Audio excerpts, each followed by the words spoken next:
जिल्हा खनिज विकास निधी अंतर्गत एटापल्ली नगरात 3 कोटी रुपये खर्चून उभारण्यात येणाऱ्या सुसज्ज वाचनालय इमारतीच्या निविदा प्रक्रियेवर संशयाचे सावट आले आहे। 19 जानेवारी रोजी ई निविदा प्रसिद्ध करण्यात आली होती आणि 28 जानेवारी रोजी ती उघडण्याचे निश्चित करण्यात आले होते। मात्र ठरलेल्या दिवशी निविदा न उघडता तब्बल 27 दिवस उलटून गेले तरी प्रक्रिया रखडलेली असल्याचा आरोप नगरपंचायतच्या बांधकाम समिती सभापती निजान पेंदाम व इतर नगरसेवकांनी केला आहे। त्यामुळे संपूर्ण निविदा प्रक्रियेत घोळ झाल्याचा संशय व्यक्त होत आहे। प्राप्त माहितीनुसार 4 कंत्राटदारांनी सर्व अटी व शर्ती पूर्ण करून ऑनलाईन पद्धतीने निविदा सादर केल्या होत्या, तरीही मुख्याधिकारी प्रणय तांबे यांच्या मर्जीत नसलेल्या पात्र कंत्राटदाराने निविदा भरल्यामुळे प्रक्रिया जाणीवपूर्वक थांबवण्यात आल्याचा गंभीर आरोप तक्रारकर्त्यांनी केला आहे।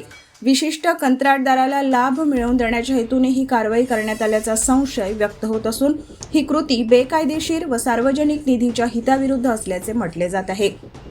या प्रकरणाची सखोल चौकशी करून दोषींवर कठोर प्रशासकीय व कायदेशीर कारवाई करावी, तसेच चौकशी पूर्ण होईपर्यंत निविदा प्रक्रियेला स्थगिती द्यावी अशी मागणी करण्यात आली आहे।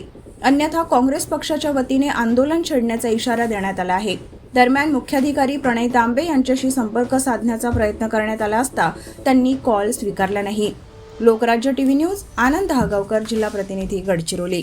एटापल्ली सीओच्या भूमिकेवर संशय घेत एटापल्ली नगरपंचायतीकडून जिल्हा खनिज विकास निधीतून 3 कोटी रुपये मंजूर असलेल्या वाचनालय इमारतीच्या बांधकाम निविदेत प्रक्रियेत घोळ झाल्याचा प्रकार उघडकीस आलेला आहे।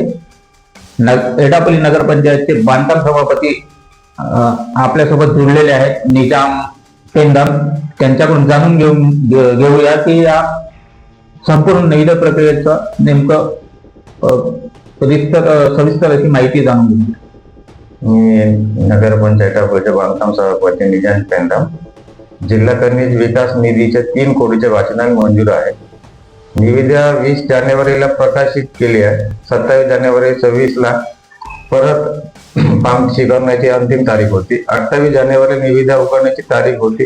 यावर मुख्याधिकारीचे जेवढे 3 फॉर्म आहेत व इतर 1 फॉर्म आहे असे 4 फॉर्म आढळल्यानं 4 फॉर्म कमी दर निविदा आहे अशा वेळी सीओने जवळच्या व्यक्तीला हे काम मिळणार आणि असे लक्षात आले आहे।